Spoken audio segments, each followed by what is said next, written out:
Last night's late show took an unexpected turn, transforming from a light-hearted evening into one of the most profoundly moving broadcasts in recent memory.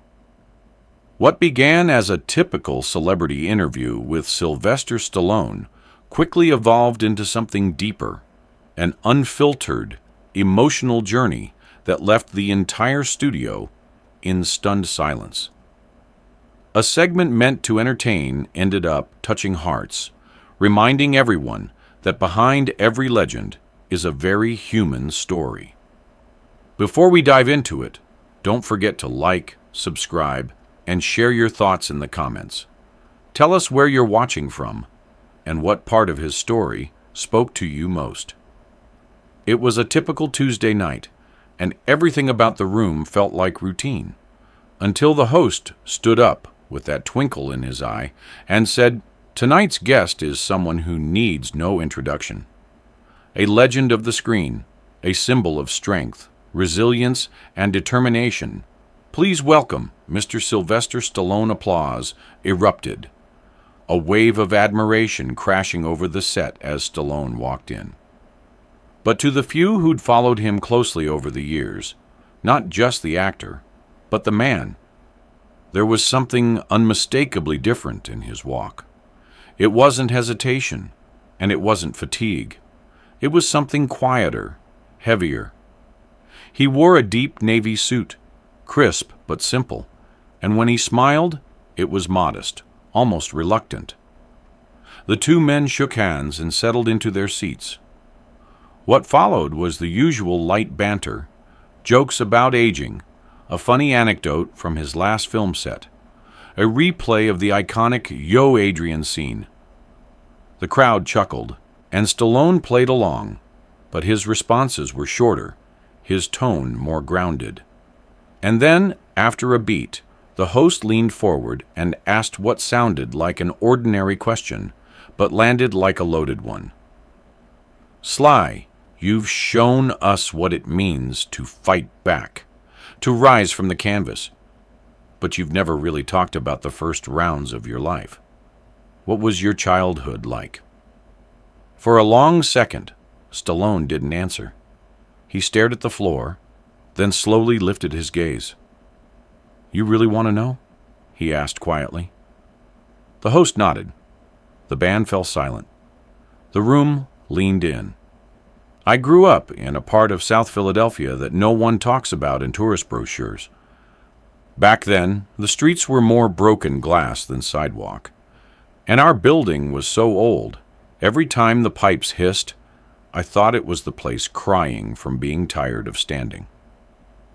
We lived on the third floor, one bedroom. My brother and I slept on a single mattress.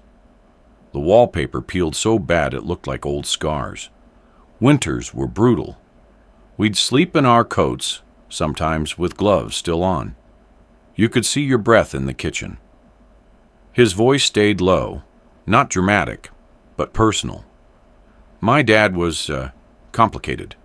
He believed in discipline, but his version of it came with yelling, fists, and silence.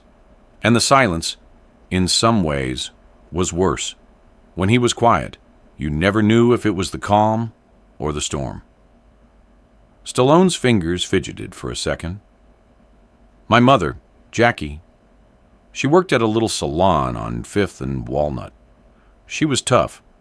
Her hands were always red from dye and chemicals, but she'd still come home and cook dinner and make sure we had something warm on the table.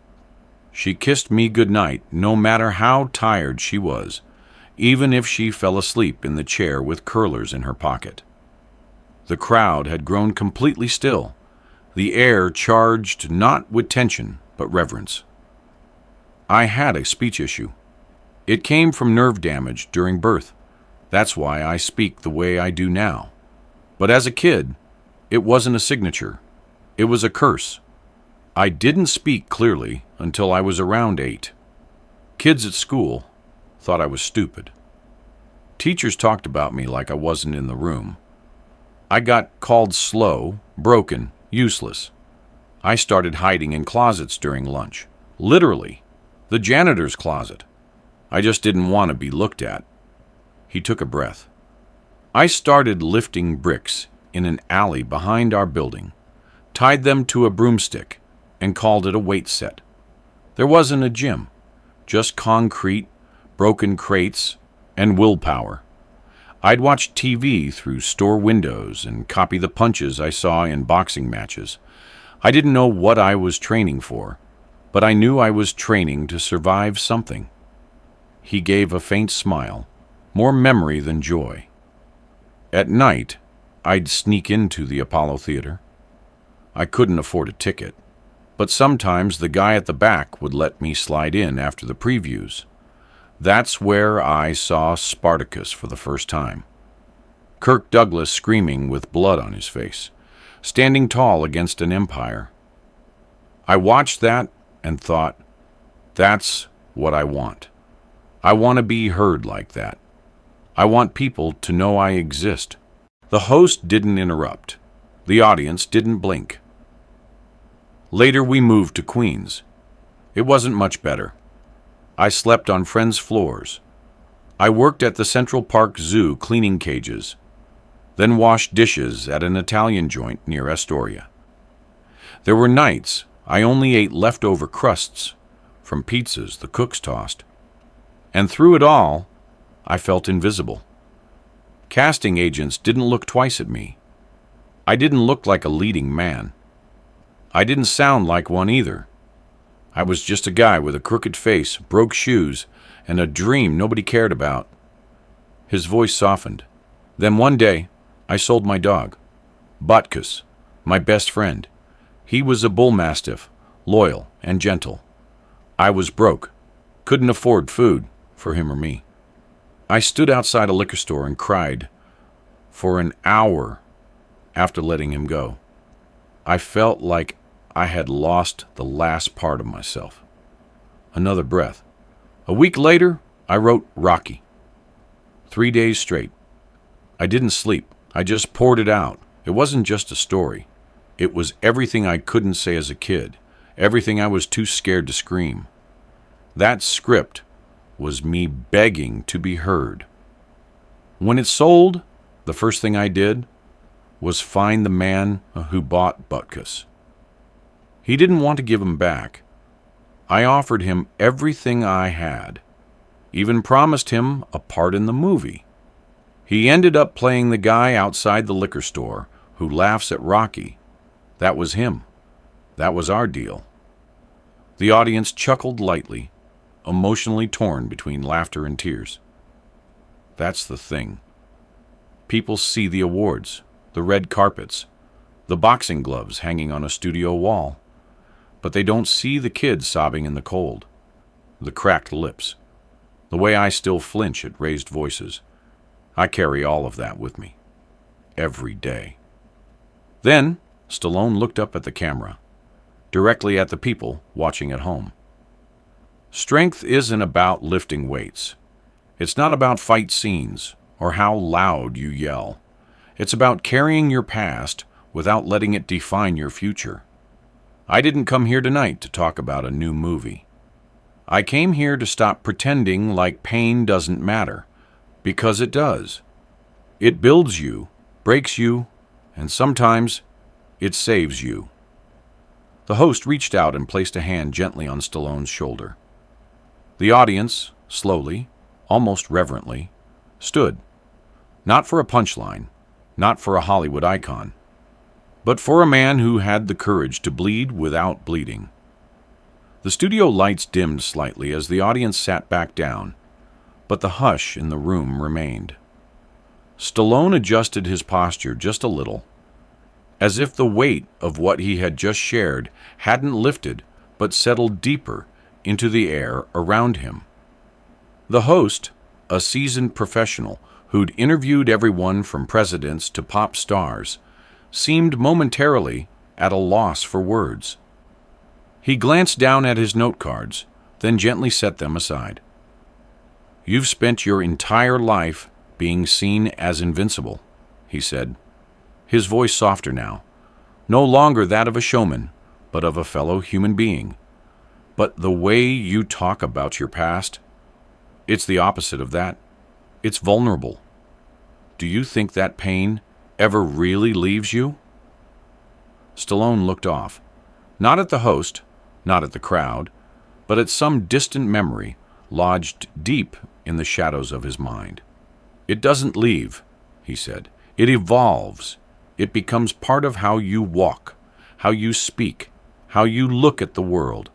Every time I get up in the morning and see myself in the mirror, I still see that skinny kid with the drooping eyelid and the hand-me-down boots." His eyes shimmered under the soft lighting. "But you learn not to hate that kid. You learn to forgive him, because he survived." The silence wasn't awkward. It was sacred. You could feel hundreds of people breathing just a little slower, as if afraid to exhale and break the spell. "You know," Stallone continued, "people think pain disappears when you make it. That fame and money heal things. But all they do is give you a bigger house to hide your scars in." He leaned back, his voice still steady, but now edged with emotion. "After Rocky, people treated me different. They saw a champion, a fighter. But inside, I still felt like the guy who didn't belong at the table. I'd walk into rooms with producers, studio heads, men in $5,000 suits who'd pat me on the back like I was one of them. But I wasn't. Not really. I was just a guy with a busted voice and a story they finally liked." He paused and gave a small, knowing smile. "And let me tell you something. There's a loneliness to being admired. People put you on a pedestal, but they stop seeing you as real. They stop asking how you're doing. They assume you're fine because you're famous. But some nights, even when everything was going right, I'd sit on my porch in Beverly Hills, surrounded by everything I ever dreamed of, and I'd still feel like I was 12 years old again, staring out that cracked apartment window on South 12th Street, wondering if anybody really saw me." The host nodded, deeply moved. He gestured gently, prompting, "Was there ever a moment, after you made it, where you felt like your past caught up with you?" Stallone's face stiffened slightly, not in resistance, but in remembrance. "Yeah," he said, voice hushed. "There was one night. I had just finished filming First Blood, the first Rambo movie. It was physically exhausting, emotionally draining, but it was a success. We were celebrating at this big hotel in Vancouver. Everyone was there. Agents, publicists, the whole entourage. I went up to my room to change jackets, and I caught myself staring in the mirror. I mean really staring. And for a split second, I saw my father's eyes looking back at me. Same anger, same intensity, same distance. And I froze." He exhaled slowly. "That moment scared the hell out of me, because I realized I had spent my whole life trying not to become him. But I was still carrying him with me, in my temper, in my silence, in the way I shut people out. And it hit me like a freight train. Success doesn't erase where you come from. It just gives you more shadows to manage." The room had grown so still, you could hear the creak of someone shifting in their seat. Stallone continued, "I started therapy after that. Quietly. Didn't tell anyone. Back in the 80s, a man like me doing therapy was seen as weak, especially in Hollywood. But I knew if I didn't confront what was inside me, all the money and fame in the world wouldn't mean a damn thing. I remember one session, my therapist asked me what I was most afraid of. I said failure, but he said, no, you're afraid that even if you succeed, it still won't be enough. And he was right. That hit hard. His voice dropped slightly. I wasn't chasing success. I was chasing worth. That's a dangerous game. He looked around the studio, as if seeing the audience for the first time, not as spectators, but as people carrying their own invisible weights. You know, when I talk to young people now, they ask me for advice. They want shortcuts. They want the 5 rules for making it. I always tell them the same thing. You have to be willing to sit with your pain, not run from it, not bury it. Sit with it. Learn its language, because your pain doesn't leave until it teaches you what it came for.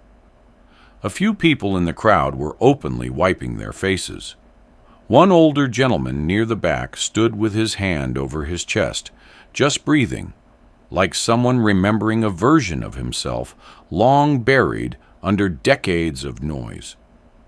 Stallone went on, "There's this scene in Rocky Balboa, the one where I tell my son, it's not about how hard you hit, it's about how hard you can get hit and keep moving forward." People love that line. They quote it all the time. But what most don't know is, I wasn't reading a script when I said it. That was me, talking to myself, talking to my sons, talking to every kid who ever felt like they weren't good enough. That line wasn't written, it was lived. The host shook his head gently, deeply affected. "How do you hold on to that kind of strength?" he asked. Stallone smiled, soft and quiet. "By remembering who you are when no one's watching.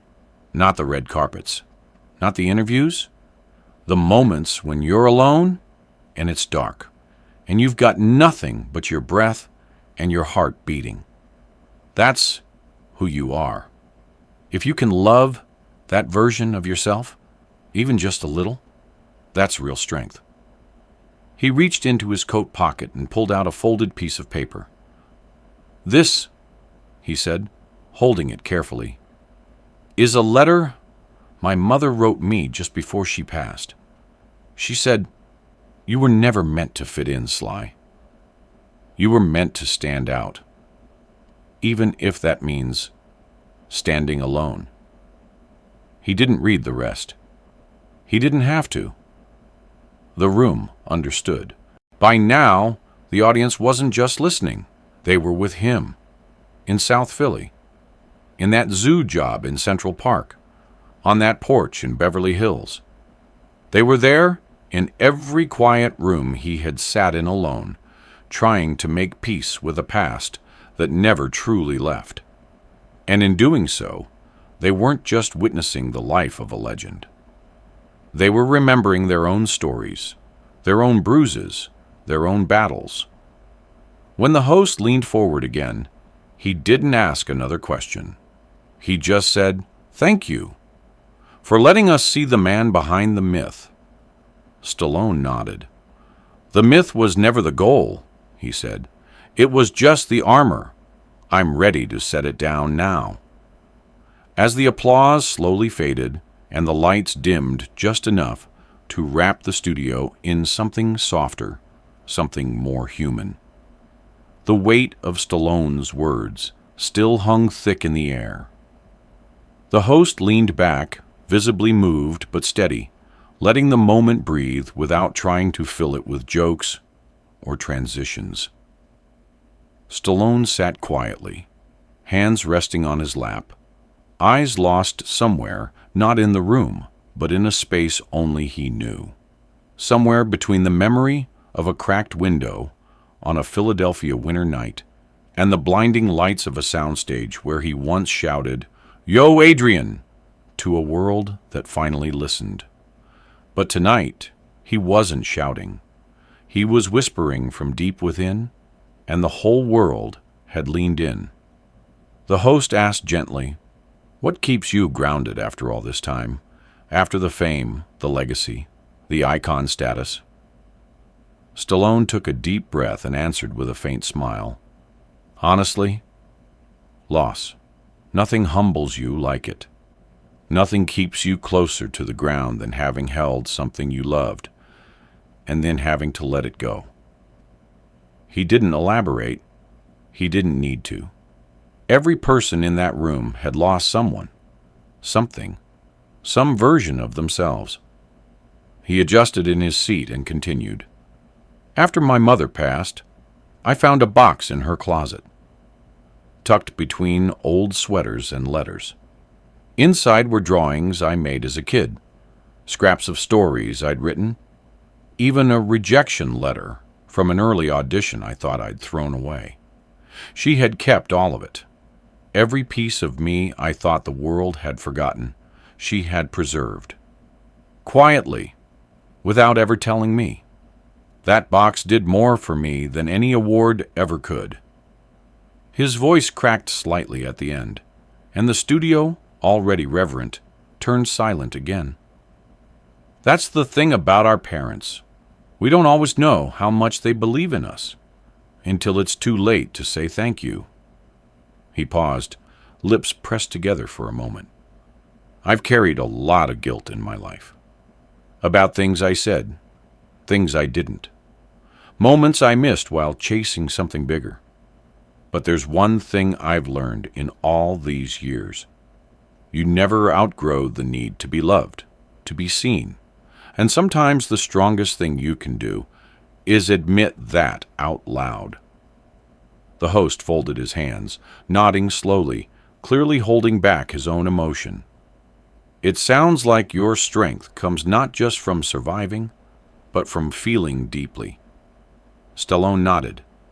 That's exactly it. People confuse toughness with numbness.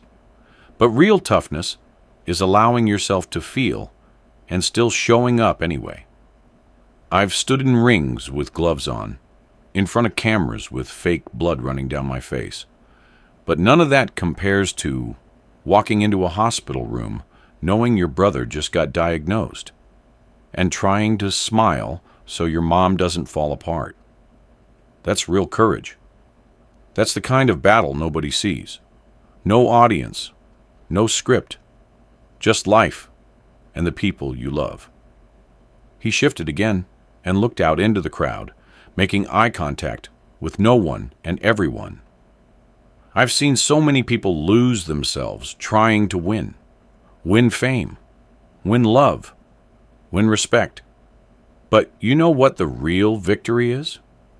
Waking up one morning, looking at yourself in the mirror, and finally saying, I forgive you. Because I spent years punishing myself for not being enough, for not doing more, for not being able to save everyone. But guilt is a heavy bag, and the longer you carry it, the harder it is to breathe. He stopped for a moment, composing himself, then said, You know, I remember walking into my daughter's room one night when she was maybe 10. She was asleep, clutching this little stuffed bear I'd bought her from a gas station during a film shoot. Nothing special, just something I grabbed because I missed her. And I stood there thinking, how many nights had I missed?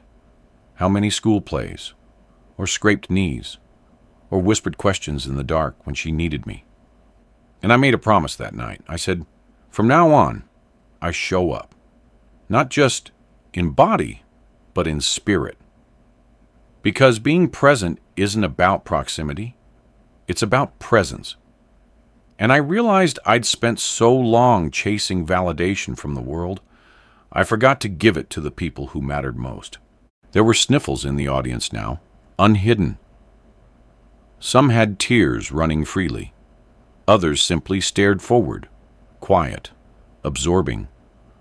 Stallone's voice remained steady, almost like a father reading a final chapter of a long, winding bedtime story.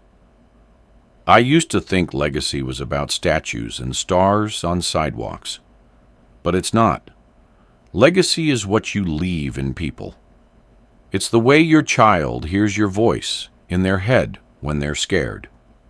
It's the moment a stranger says, your story helped me through something. That's legacy. Not what you take with you, but what you leave behind. The host, his voice hushed, asked one last question. If you could say something to that young boy you once were, the one hiding in closets, scared and stuttering, what would you tell him? Stallone looked away for a second, eyes glassy but clear. Then he looked straight into the lens. I'd tell him, hold on. I know it's hard. I know it feels like no one sees you. But you are not invisible. You are not broken. You are becoming. One day, your pain will be your power. One day, you'll speak in a room like this, and the world will go quiet just to hear you. The camera held on his face, etched with time, carved by struggle, but glowing with something both ancient and brand new. Peace. The host whispered, "That's beautiful." But the room already knew. The audience rose again, not with the thunder of earlier, but with the reverence of a congregation rising after a prayer. Stallone stood, smiled humbly, and gave a small bow, not as a celebrity, but as a man finally at peace with his story. Backstage, the hum of post-show chatter was quieter than usual. The producer wiped her glasses, clearly emotional. A young technician muttered, "That was something else." Stallone sat alone in the dressing room for a moment, looking at his reflection one last time under the unforgiving vanity lights. He adjusted his tie, ran a hand over his hair, and whispered to himself, "You did okay, kid." Then he picked up the small photo of his mother he carried in his wallet, placed it on the counter, and smiled at her reflection too. As he walked out through the back corridor, a janitor, maybe in his 60s, caught sight of him and said, "Hey, Mr. Stallone. My son watched ROKY during chemo. Said it made him feel like he could fight." Stallone stopped, eyes soft. "How's he doing?" The man smiled faintly. "He rang the bell last week." Stallone reached out, shook his hand. "Tell him I said he's the real champion." Outside, the night had cooled. The city lights of Manhattan shimmered like stars, scattered across concrete. No paparazzi, no red carpet, just a man, and the quiet sound of his own footsteps walking down 53rd Street. Somewhere behind him, the audience was still talking. Somewhere ahead, a taxi was waiting. And somewhere deep inside, the boy with the slurred speech and broken dreams had finally found his voice and realized the world had been listening all along.